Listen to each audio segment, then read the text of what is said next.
Hello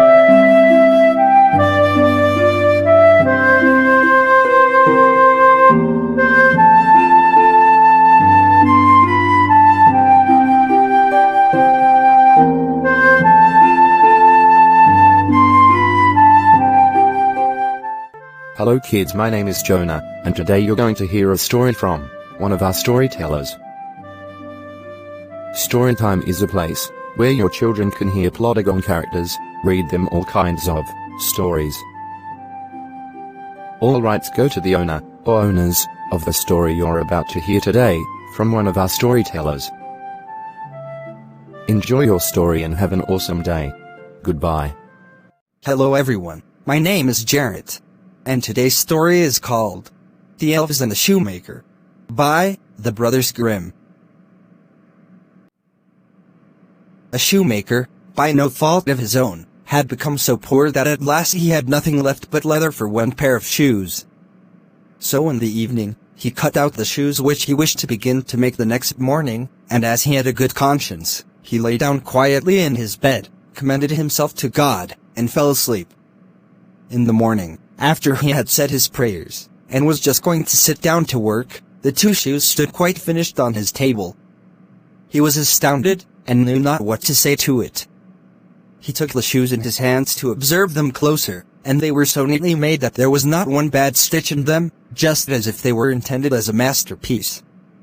Soon after, a buyer came in, and as the shoes pleased him so well, he paid more for them than was customary, and, with the money, the shoemaker was able to purchase leather for 2 pairs of shoes. He cut them out at night, and next morning was about to set to work with fresh courage. But he had no need to do so, for, when he got up, they were already made, and buyers also were not wanting, who gave him money enough to buy leather for 4 pairs of shoes. The following morning, too, he found the 4 pairs made, and so it went on constantly. What he cut out in the evening was finished by the morning, so that he soon had his honest independence again, and at last became a wealthy man. Now it befell that one evening not long before Christmas, when the man had been cutting out, he said to his wife, before going to bed, "What think you if we were to stay up tonight to see who it is that lends us this helping hand?" The woman liked the idea, and lighted a candle, and then they hid themselves in a corner of the room, behind some clothes which were hanging up there, and watched.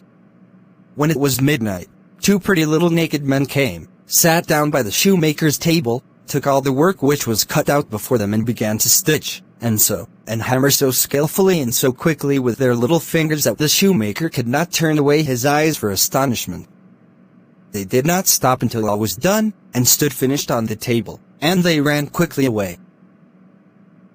Next morning the woman said, "The little men have made us rich, and we really must show that we are grateful for it. They run about so, and have nothing on, and must be cold. I'll tell thee what I'll do. I will make them little shirts, and coats, and vests, and trousers, and knit both of them a pair of stockings, and thou, too, make them 2 little pairs of shoes." The man said, "I shall be very glad to do it."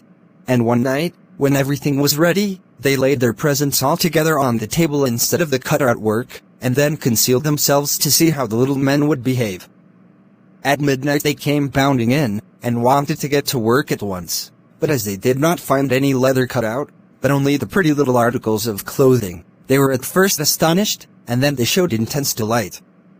They dressed themselves with the greatest rapidity, putting the pretty clothes on, and singing, "Now we are boys so fine to see, why should we longer cobblers be?" Then they danced and skipped and leapt over chairs and benches. At last they danced out of doors.